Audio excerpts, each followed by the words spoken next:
దయచేసి ఇక్కడ 3 విషయాలు గమనించండి. ఈ హైడ్రా ప్రాజెక్టు విషయంలో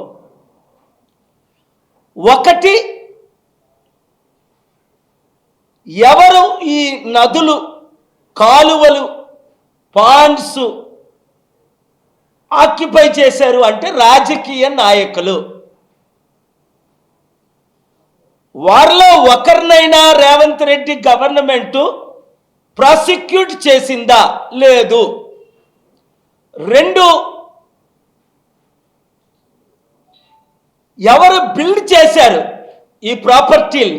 ఈ రాజకీయ నాయకుల ద్వారా కొని బిల్డర్స్ని కానీ, కన్స్ట్రక్ట్ ఇంజనీరింగ్స్ని కానీ ఈ హైడ్రా వచ్చిన తర్వాత ఒకరినైనా జైల్లో పెట్టారా? పనిష్మెంట్ చేశారా? శిక్షించారా? లేదు. 3, కలెక్టర్లు, officers, revenue officers, planning officers అందరూ ఎంతో మంది పర్మిషన్లు ఇచ్చారు ఈ కట్టడానికి. ఒక్కరినైనా శిక్షించారా? లేదు. 100,000 కోట్లు విలువైన ప్రాపర్టీ, ముఖ్యంగా నాగార్జున లాంటి, పల్లవరాజు లాంటి ఆంధ్ర నుంచి వచ్చి ఇక్కడ సెటిల్ అయిన వారిని ఫోకస్ చేస్తున్నారు, టార్గెట్ చేస్తున్నారని ఆరోపణలు. ఎవరైనా సరే వారు చట్టానికి ఎవరు గొప్పవారు కారు. రేవంత్ రెడ్డి కూడా చట్టానికి లోబడి ఉండవలసిందే. సరి అయిన సమయానికి నోటీసులు ఇచ్చారా? లేదు. నోటీసులు ఇచ్చిన తర్వాత సమయం ఇచ్చారా? వాళ్ళు విలువైన పాత్రలేంటి, ఫోటోలేంటి, మెమరీస్ ఏంటి, సర్టిఫికెట్స్ ఏంటి, ఒక కుటుంబంలో 30-40 సంవత్సరాలు మీరు ఉంటున్నారంటే ఎన్నో వాల్యుబుల్స్, అవన్నీ తీసుకురాడు. లేదు. దానికి రుజువు మీడియాయే. మీడియాలో మనం చూస్తున్నాం నిష్పక్షపాతంగా వాళ్ళు నెత్తి నోరు కొట్టుకుంటున్నారు, సూసైడ్ చేసుకుంటున్నారు అంటున్నారు, నన్ను అప్రోచ్ అవుతున్నారు. ఎస్, హైడ్రా తీసుకురావడం మంచిదే, కానీ చట్ట విరుద్ధంగా దాన్ని ఇంప్లిమెంట్ చేయడం చట్టానికి విరుద్ధమనే నేను ఈరోజు ఆనరబుల్ హైకోర్టుని, సుప్రీంకోర్టుని అప్రోచ్ అవుతున్నాను. ఆ ప్రొసీజర్ రైట్ కాదని వాళ్ళు ఒప్పుకొనే ఆ జీవోని ఇప్పుడు ఎమెండ్ చేస్తున్నారు. మరి ఇప్పుడు వరకు జరిగిన అన్యాయం ఎవరు బాధ్యులు? రేవంత్ రెడ్డా? తెలంగాణ గవర్నమెంట్ 8 లక్షల కోట్ల అప్పు ఉన్నది. ఎవరు ప్రశ్నిస్తారు ఈ విధంగా? కేసీఆర్, కేటీఆర్ మాట్లాడితే ఇది రాజకీయం అని అందరికీ తెలుసు.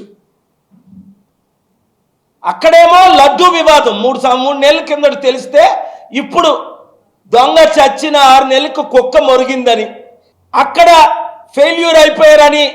మీ కొరకు, ఇది మీ పిల్లల కొరకు, మీ భవిష్యత్తు కొరకు.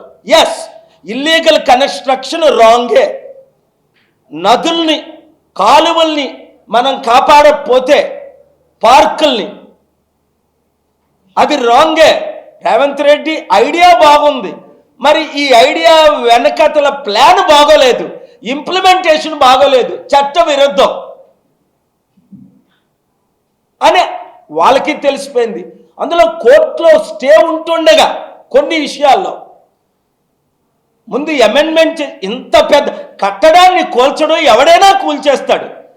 కొత్తగా 4 మెషిన్లు తీసుకొచ్చాడట. డ్రైవర్కి 2.5 లక్షల శాలరీలు అట. ఎందుకంటే ఆడు 15 నిమిషాల్లో కూల్చి పడేస్తున్నాడట. అబ్బా, ఒక కట్టినోడిని తీసుకురారా. చైనాలో 15 రోజుల్లో, కోవిడ్ టైంలో, కరోనా టైంలో బిల్డింగ్ల హాస్పిటల్ కట్టారు. అలాంటి బుద్ధులు ఎవరికైనా ఉన్నాయో మన దేశంలో?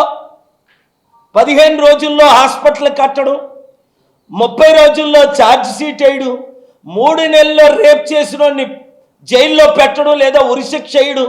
మంచికి తెలివితేటలు లేవులకి,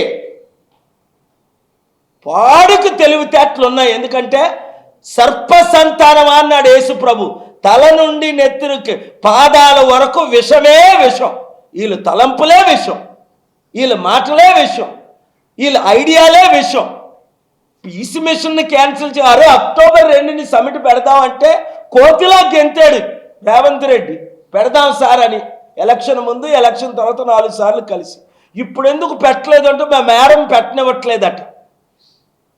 సోనియా గాంధీ మేడము పెట్టనివ్వట్లేదట అక్టోబర్ 2. మరి అది నువ్వు కౌంటర్ అయ్యి కోర్టులో దమ్ముంటే అదే నిజమైతే I'm raising questions legally, ethically, morally.